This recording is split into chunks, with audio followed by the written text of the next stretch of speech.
존경하는 국민 여러분, 안녕하세요. 국민의힘 당대표 한동훈입니다.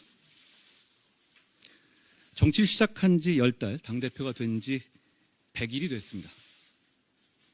비대위원장으로서 총선을 치렀고 전쟁 같았던 당대표 전당대회도 통과했습니다.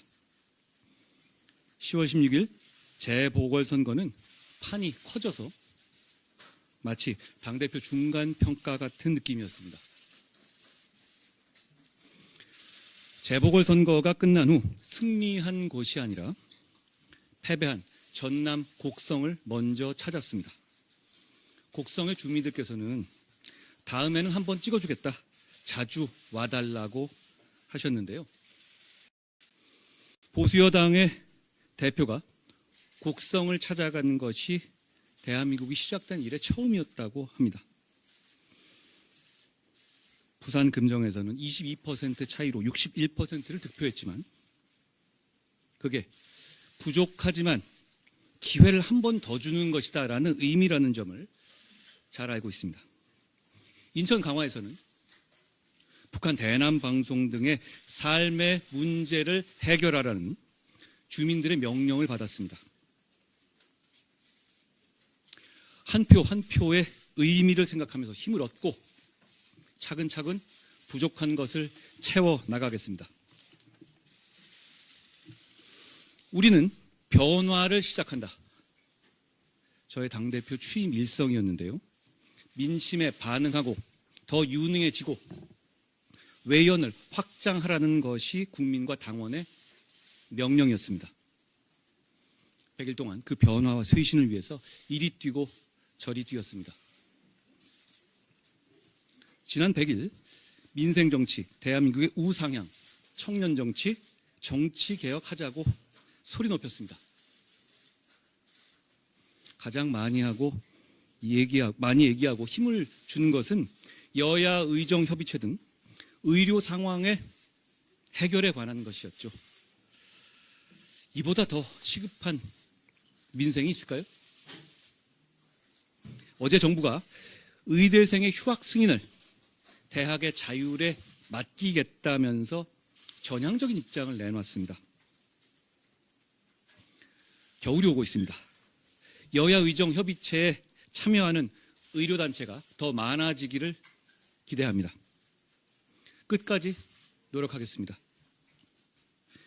금투세 폐지를 집요하고 강하게 얘기했습니다. 찬반 여론도 그동안 강행해서 폐지로 바뀌었고 바로 어제 우리 당정이 금투세 폐지를 발표하자 주식시장이 즉각 긍정적으로 반응했습니다. 더불어민주당도 더 미룰 수 없을 것이라고 생각합니다. 격차를 줄이고 기회를 넓히자는 목표로 격차 해소 특별위원회를 출범시켰습니다. 성장을 위해서 현재의 삶을 희생하자는 것이 아닙니다. 성장을 통해서 복지를 확대하고 복지가 생산에 기여하는 생산적 복지를 해야 합니다. 그러기 위해서 상승경제와 대한민국의 우상향이 필수적입니다. 반도체와 AI 인프라, 국가 전력망의 확충 등으로 대한민국을 우상향시키자는 저희 주장도 결국은 파이를 키우고 좋은 일자리를 만들어서 국민 개개인의 삶의 우상향에 기여하자는 겁니다. 최근 물가와 고용 불안으로 민생이 어렵습니다. 당과 정의 협업으로 민생의 어려움을 한 발 한 발 챙기겠습니다. 상승 경제와 격차 해소로 국민들의 불안감을 덜어드리겠습니다. 청년의 삶과 기회는 곧 우리 대한민국의 미래입니다. 보수의 살 길 역시 청년에 있습니다. 최근 저희가 그동안 시도하지 않았던 청년 역면접 행사에서 청년과 우리 국민의 힘이 함께 성장할 수 있는 기회를 받습니다. 청년에게 진짜 잘하겠습니다. 청년의 힘 TF를 만들고 청년들과 좋은 인재들을 체계적으로 발굴 육성할 수 있도록 인재영입위원회를 상설화했습니다. 여야 대표 회담에서는 정치 개혁을 주장했습니다. 제가 얘기하는 변화와 쇄신은 우리만 바꾸겠다는 얘기가 아닙니다. 정치권 전체가 국민 앞에서 새롭게 변화하고 쇄신하는 큰 정치 개혁으로 확장되어야 합니다. 총선에서 약속드린 정치 개혁 방안들을 확실하게 관철시키겠습니다. 간첩법의 개정과 국정원의 대공수사권 복원을 이슈화하고 진전시킨 것은 대한민국을 지키기 위한 것이었습니다. 대한민국과 보수의 정체성을 분명히 했고 북한의 무도한 도발과 억지 그리고 우크라이나 참전에 대해서 분명히 경고했습니다. 집권당의 대표로서 대통령과 회동했습니다. 과거와 다른 수평적인 당정 관계로서의 발전적인 전환은 국민의힘의 시급한 과제 중 하나였습니다. 당정이 시너지를 높여서 상생해야만 나라의 퇴행을 막는 정권 재창출이 가능하기 때문입니다.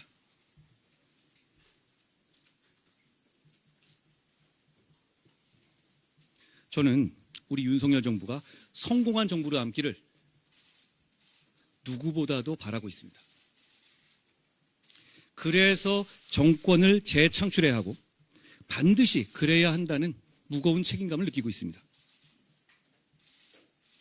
지난 2년 반 동안 우리 정부는 한미동맹을 생산적으로 복원해냈고 한일 관계를 미래지향적으로 개선했습니다.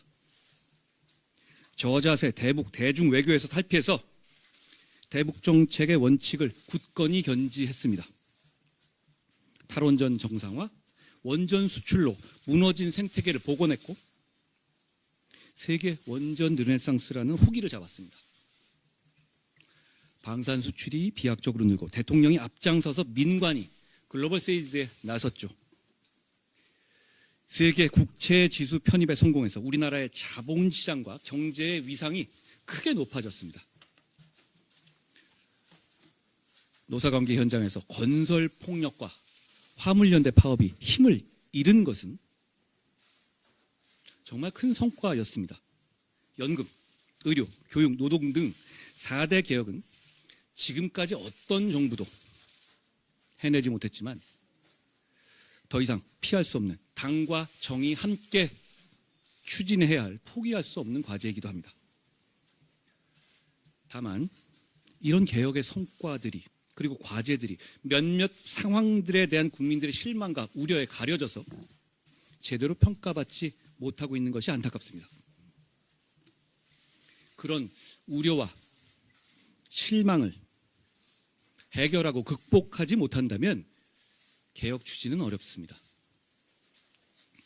역설적으로 그런 우려와 실망을 해결하고 극복한다면 개혁 추진은 정말 제대로 힘을 받을 수 있을 겁니다. 우리에게는 2년 반이 남아 있습니다. 무엇이든 할 수 있는 시간이고 그 2년 반의 당과 정의 성과가 다음 정권의 향방을 좌우하게 될 겁니다. 제대로 평가받고 그에 터잡아서 개혁의 동력을 키우기 위해서는 겨울이 오기 전에 11월에 먼저 매듭지어야 할 것들이 있습니다. 첫째, 여야 의정을 통해서 의정 갈등을 풀고 의료 공백에 대한 국민들의 불안감을 해소시켜드려야 합니다. 추위가 찾아오면 의료 수요가 폭증하죠. 지금 풀지 못하면 그야말로 파국이 올 겁니다. 둘째, 발상을 전환하고 변화하고 쇄신해야만 야당의 헌정 파괴 시도를 막아낼 수 있습니다. 그 기준은 민심입니다. 최근 드러난 문제들을 비롯해서 국민들께서 우려하시는 지점들에 대해서 과감하고 선제적으로 해결책을 제시하고 관철할 수 있어야 합니다. 폭풍이 지나기를 기다리는 일은 옳지 않다. 폭풍을 두려워하며 바라보는 일은 더욱 옳지 않다. 지난 대구 전당대회에서 보수 정치의 재건을 위해서 앞장서겠다고 다짐하면서 말씀드린 시의 한 구절이었습니다. 다들 다가올 폭풍을 염려합니다.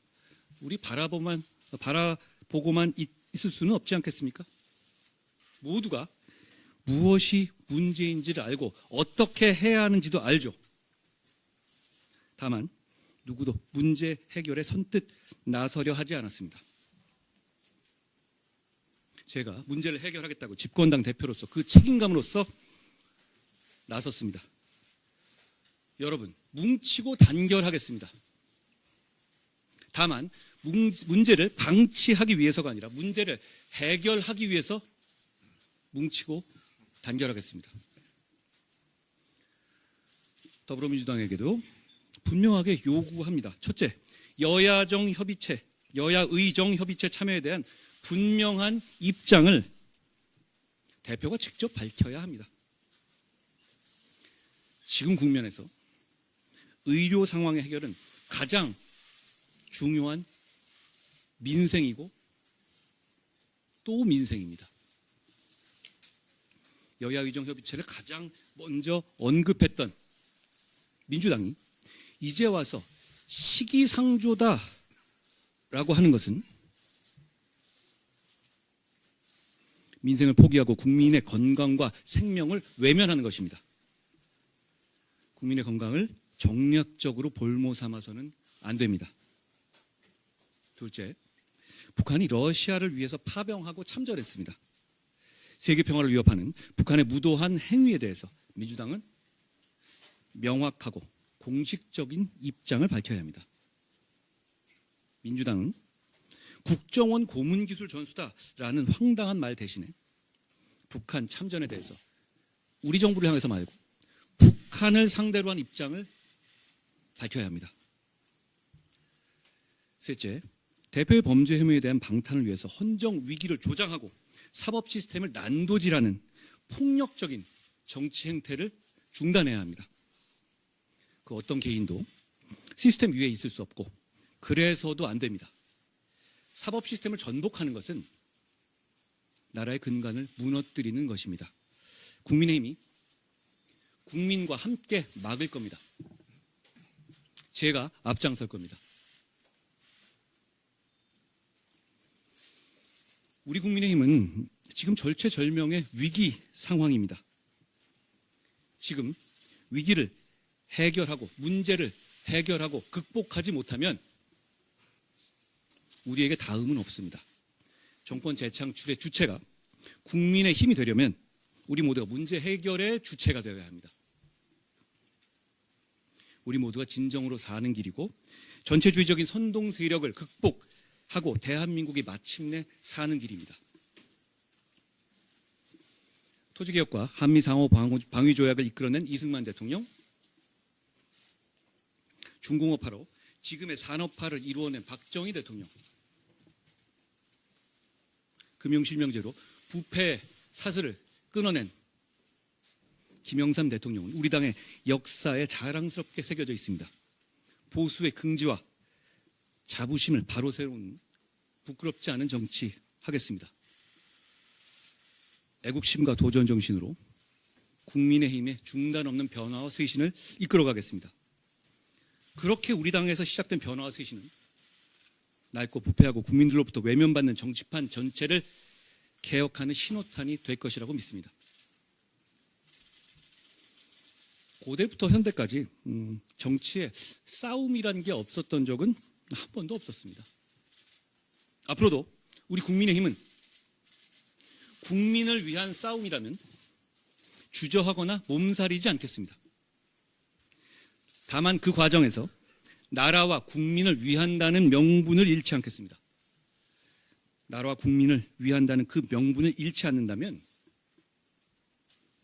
진정한 통합과 포용의 길로 가는 과정이 될 것입니다. 그러나 우리의 진짜 목표인 나라가 잘 되게 하는 것, 국민이 잘 살게 하는 것에 더 집중하겠습니다.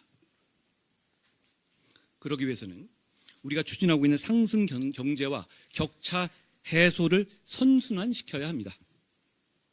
우리가 상승경제 7법 AI 산업 집중 지원을 통해서 성장을 추구하는 것은 과거처럼 미래를 위해서 잘 될 놈에게 투자한다라는 의미가 아닙니다. 산업혁명에 비견될 만한 AI혁명의 지금의 흐름에 올라타서 과거 고도성장기와 같은 성장을 이루어내고 그 성장의 과실을 현재의 우리 모두를 위한 복지에 쓰자는 겁니다. 성장 자체가 목표가 아니고 성장의 과실로 현재의 우리 모두를 위한 복지 증진을 이뤄내야 합니다. 그것이 우리 모두 다 같이 더 많은 가치를 누릴 수 있는 길, 다 같이 사회로 가는 길입니다. 마음을 다해서 끝까지 하겠습니다. 100일 동안 지켜봐 주시고 격려해 주신 국민들과 당원들께 고맙습니다. 비판해 주신 분들께도 감사드립니다. 오감을 뵙는 시민들께서 저에게 요새 힘들죠? 힘내세요 라는 말씀 참 많이 하시는데요. 정치인이 국민 걱정해야 하는데 국민이 정치인 걱정하시게 하는 것 대단히 죄송하게 생각합니다. 사실은 지금 여러 가지로 국민 여러분께서 힘드신 것을 잘 압니다. 국민 여러분께서 힘내십시오. 고맙습니다.